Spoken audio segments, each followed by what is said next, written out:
criar impacto social em áreas como educação, saúde e moradia e, mesmo assim, gerar lucro para uma empresa. O que antes era visto de maneira estranha por quem atuava junto ao terceiro setor é uma das soluções mais bem-vindas para o auxílio à população de baixa renda. O empreendedorismo social é o nosso assunto de hoje. O Brasil tem atualmente cerca de 20 fundos que entre 2014 e 2015 levantaram mais de 100 milhões de dólares em investimentos direcionados a empresas de impacto social. Esse número representa quase metade de tudo que foi investido na mesma área nos últimos 10 anos. Mas por que esses números cresceram tanto? 73% dos millennials se preocupam em ter uma carreira que está atrelada a um propósito, a causar um impacto social. Uma nova geração, com novas ideias, atreladas a novas preocupações. É o caso desse paulistano que, preocupado com a situação da saúde pública no país, abriu centros médicos com consultas e exames a preços acessíveis. Por que tudo no Brasil funciona mais ou menos? Será que eu poderia contribuir para que a gente tivesse um entorno um pouco melhor? Dessa empreendedora que dá apoio a projetos iniciantes no setor dos negócios de impacto. Tem que ter um produto e um serviço que tenha impacto, que trabalhe com a população de baixa renda, que seja nos setores que a gente olhe. Desse jovem que hoje é referência em educação no mundo todo. E o que a gente busca é personalizar o processo de aprendizagem através da tecnologia. E desses 3 sócios que resolveram trabalhar para reformar casas de quem precisa muito. Nosso objetivo que a gente fala é ser o Minha Casa Minha Vida das reformas, né? É ser tão abrangente quanto esse programa público. O Mundo S.A. começa agora.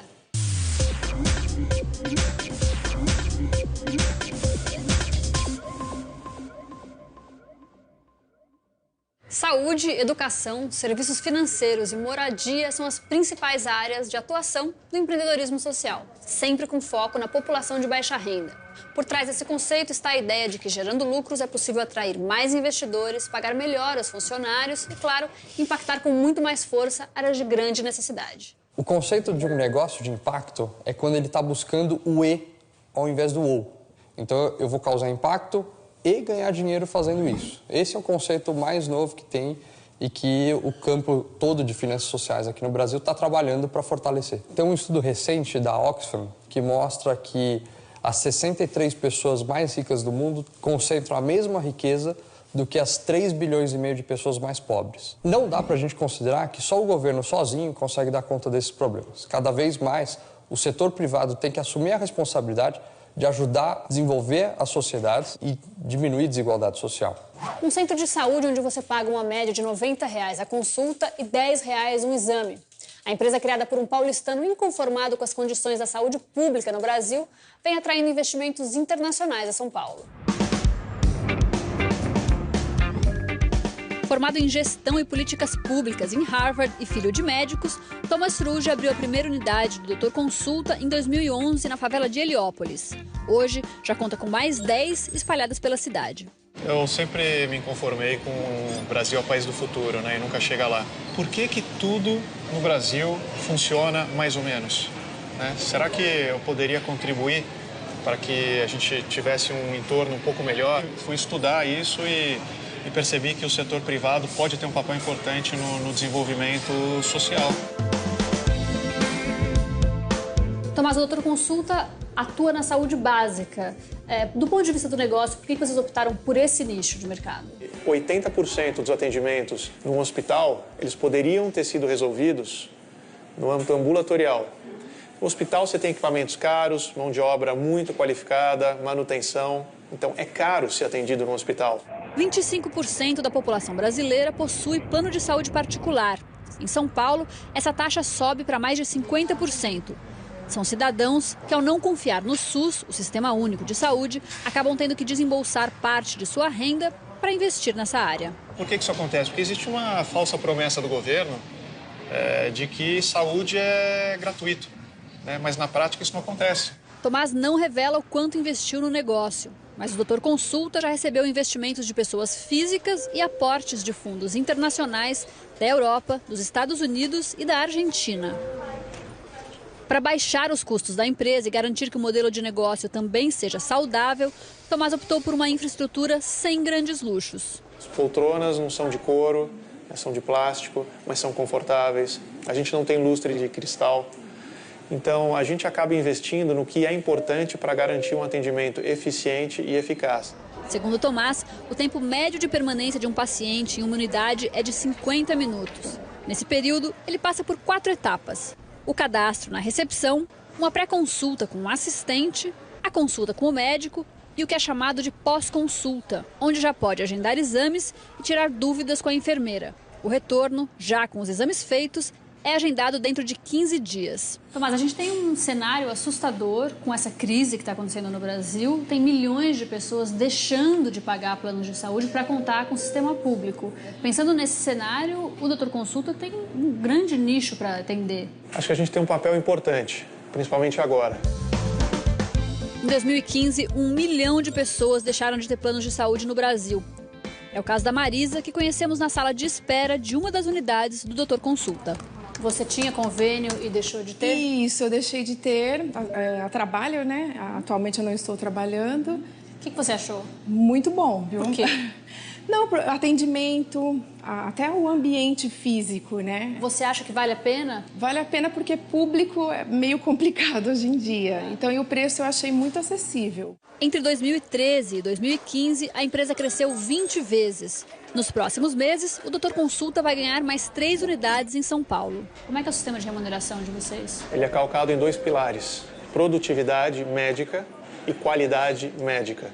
Um médico muito bem avaliado no Doutor Consulta e produtivo consegue ter uma remuneração até 5 vezes maior do que teria no sistema público. O Dr. Bruno, primeiro médico a virar parceiro do Doutor Consulta, acabou deixando outros pontos de atendimento para se dedicar exclusivamente à empresa. A remuneração, não tenha dúvida que hoje é um dos principais atrativos, sim, do Doutor Consulta para a parte médica. Então a gente busca trabalhar numa estrutura adequada, onde a gente consiga fazer uma medicina de excelência com diagnóstico, sendo resolutivo e sim sendo bem remunerado. Está provado que se as pessoas certas se estruturarem da forma correta e utilizarem a forma de uma empresa privada, elas conseguem sim atacar grandes problemas sociais e devolver muito valor para a sociedade, melhorar o seu entorno. Então funciona, essa é a nossa cabeça. Boa sorte. Obrigado. Há 11 anos, muito antes desse nosso assunto de hoje virar tendência de mercado, uma brasileira e uma americana criaram uma instituição sem fins lucrativos para dar apoio e funcionar como uma aceleradora de projetos iniciantes em negócios de impacto social. De lá para cá, mais de 200 empresas já passaram por ela. 23 milhões de pessoas. É essa a quantidade de gente impactada por projetos que já passaram pela Artemisia, empresa criada por Mauri Peçanha e Kelly Michel. Mauri, vocês são uma instituição sem fins lucrativos que ensina as pessoas a ganhar dinheiro. Como é que funciona a Artemisia? O nosso carro-chefe é uma aceleradora. Então, a gente tem um programa estruturado, intensivo, de 4, 5 meses de duração, que ela pode se inscrever para a gente avaliar se ela está elegível a essa aceleradora. Mas nem todos os projetos que chegam aqui são aprovados para entrar na empresa. Tem que ter um produto e um serviço que tenha impacto, que trabalhe com a população de baixa renda, que seja nos setores que a gente olha. Então, esse é um caminho, né? Se inscrever para a aceleradora. Como é que você definiria um empreendedor de sucesso? Aquele que você olha e fala, nossa, esse cara, essa menina vai longe. É uma pessoa extremamente obstinada no que ela faz, que tem um brilho no olho, que está desenvolvendo uma solução e quer que essa solução seja a melhor, a mais barata, a mais acessível para quem está precisando. Então, é uma pessoa, assim, incansável. A Artemisia atua nas áreas de educação, saúde, habitação e serviços financeiros. Além de orientar os projetos, ela também corre atrás de investimentos para esses novos empreendedores. Agora, como é que você diferencia um projeto que tem um cunho social, de uma pessoa que tem realmente ideais, de um projeto que é puramente comercial e pode ser um pouco caça-níquel, assim? Porque às vezes a pessoa chega aqui, ela é super bem intencionada, tal, mas no primeiro dilema ela já muda de direção, né? Se a gente percebe que a pessoa quer só se aproveitar de uma oportunidade de mercado, a gente acaba até muitas vezes desligando dos nossos programas. Tem um máximo de lucro que você pode ter com um projeto, ou todo mundo pode ganhar o dinheiro que for? Como é que funciona isso? Nós trabalhamos com empreendedores que querem crescer com, né, investidores, fundos e tudo mais, e tem empreendedores que não, que eles querem revestir o lucro próprio, não querem distribuir para acionistas. A gente respeita essa visão do empreendedor, né? Acho que fica a critério do empreendedor, mas não tem uma regra. Mauri tem algumas dicas básicas para o jovem empreendedor não falhar logo de início. Tem alguns projetos que precisam de muito capital inicial e o empreendedor não tem contato nenhum ou ainda não tem uma equipe formada, então às vezes projetos muito complexos. Também alguns projetos assim que o empreendedor tem que tomar cuidado com essa coisa meio romântica, né? Porque eu vou chegar lá, vou abrir uma clínica no meio de uma comunidade. Às vezes tem pessoas muito bem intencionadas, mas acabam só por boa intenção, né? Às vezes você tem que conhecer muito profundamente seu público-alvo, basicamente. E quais são as principais dúvidas de um empreendedor que chega aqui para desenvolver o projeto com vocês? Dúvida clássica, como eu vendo e como eu vendo para governo. Para esses negócios terem impacto, eles têm que estar na rede pública, é para o aluno da escola pública, é para o hospital público, né? Então, o diálogo com o governo é uma grande questão para os empreendedores. O governo, muitas vezes, né, para ele lançar uma licitação, ele tem dificuldade de contratar inovação. Como eu consigo investimento também, a gente tem todo um setor de fundos de negócios de impacto que estão olhando para esses tipos de negócio e a gente faz a ponte para os negócios que a gente trabalha com esses fundos. E como eu mensuro impacto social. Um gestor, um arquiteto e um historiador que se conheceram trabalhando em projetos de construção de moradias populares do governo e decidiram juntos continuar a atuar nessa área, mas de forma privada. O trio acaba de levantar R$400 mil para investir no negócio, que já reformou 200 casas.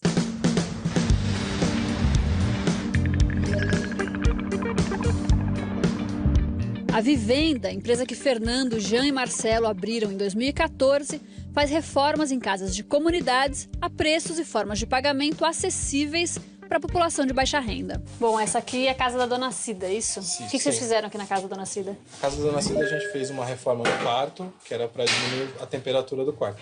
Foi o forro e um isolante térmico. E o banheiro foi feita uma reforma completa, com hidráulica, elétrica, toda a parte de revestimento, as louças adaptadas para um filho dela deficiente.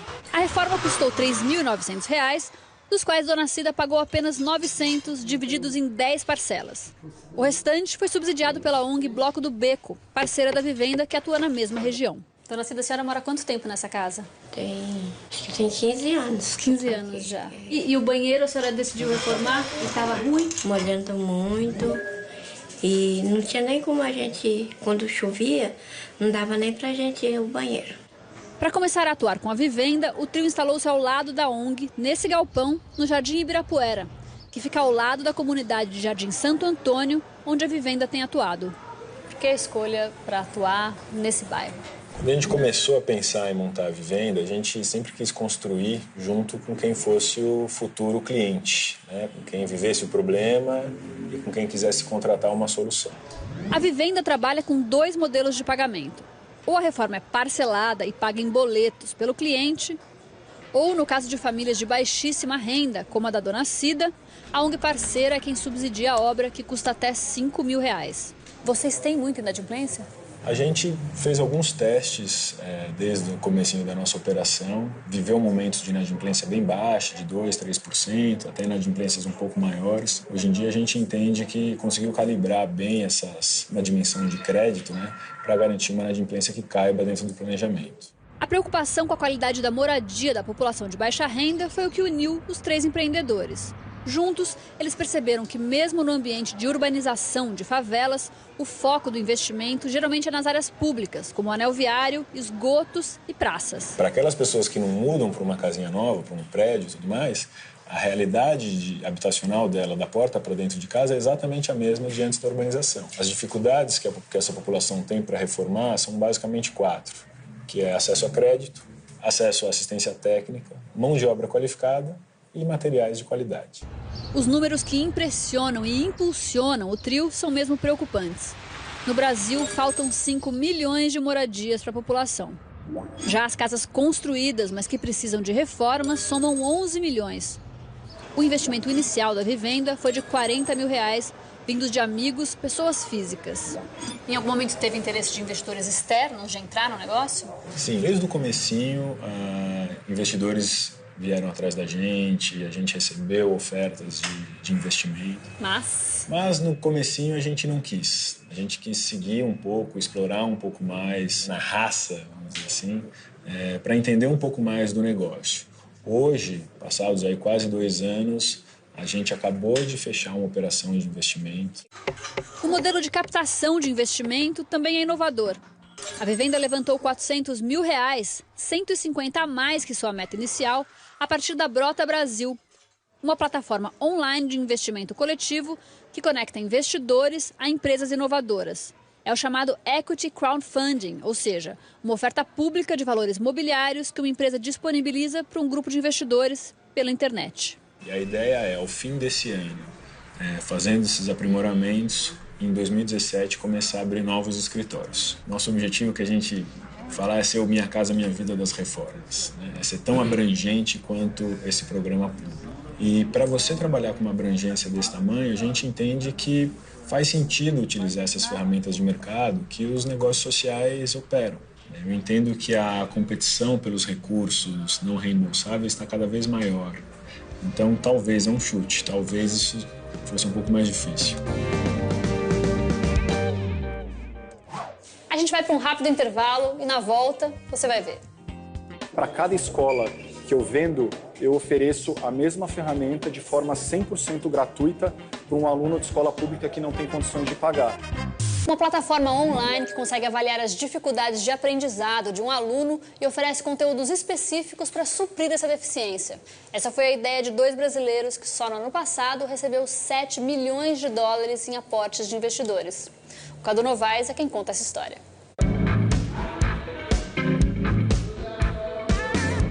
Bom, acho que a Geek é uma empresa de tecnologia para educação. O que a gente busca é personalizar o processo de aprendizagem através da tecnologia. Hoje o modelo ele é padronizado, é a mesma educação para todo mundo. E a gente parte da premissa de que as pessoas são diferentes, então a gente usa a tecnologia para personalizar esse processo.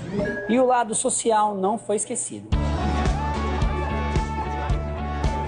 Para cada escola que eu vendo, eu ofereço a mesma ferramenta de forma 100% gratuita para um aluno de escola pública que não tem condições de pagar. Vendeu, alguém ganha de graça, é algo que a gente tem desde o começo e com certeza vai se perpetuar na história da empresa.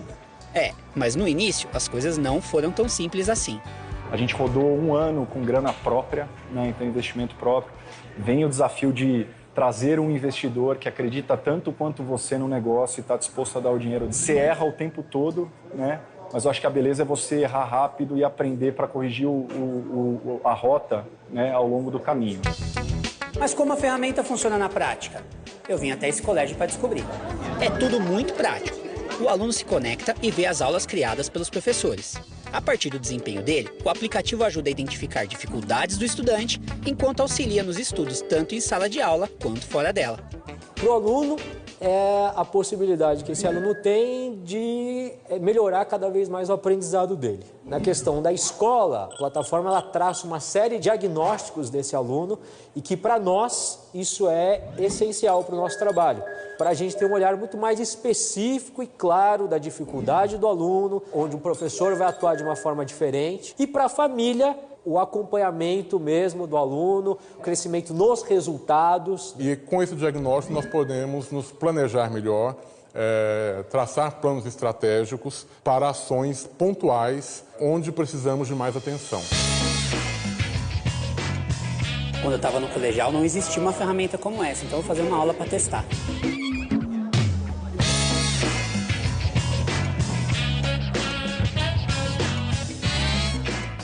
E aprender a estudar não é algo tão simples assim. Não é só sentar, abrir o livro, ler o livro milhares de vezes, copiar o livro milhares de vezes. E a plataforma Geek ela vem muito ao encontro do desenvolvimento dessa competência para que esse aluno, ao cabo de um determinado tempo, ele possa desenvolver estruturas de como estudar. Coworking é outro desses termos que a gente tem ouvido falar bastante quando o assunto é empreendedorismo jovem. São escritórios de trabalho coletivos que diminuem os custos e proporcionam conexões entre novas empresas. Nossa correspondente Michele Marinho foi conhecer um desses espaços lá em Nova York, mas com um detalhe. Eles só recebem ali empresas de impacto social. Imagina ter em um só ambiente escritórios compartilhados de várias empresas com um objetivo em comum: responsabilidade social. É assim que funciona o Center for Social Innovation, ou em português, Centro para Inovação Social. We're a shared workspace, community, and launchpad for social innovators. We have for-profits, we have non-profits, we have companies ranging the entire gamut as far as what their missions are, but are focused on making the world a better place in some kind of way. Começou como um espaço de coworking para 14 empresas em Toronto em 2004. E hoje é uma rede de 2.500 empreendedores sociais dos mais diversos ramos, no Canadá e nos Estados Unidos. Algumas empresas têm fins lucrativos, outras não. Funcionam como uma espécie de ONG, uma organização não governamental. Back in 2004, when we got started, the nonprofit sector was really broken up into silos. You had arts doing arts things and environment doing environment things. And, this idea of actually bringing in for-profits and nonprofits together was it was a radical idea. Era uma ideia radical, mas que deu certo. Hoje, o Centro para Inovação Social tem um valor de mercado estimado em $50 milhões e cresce ao redor de 40% ao ano. É também uma espécie de incubadora para startups.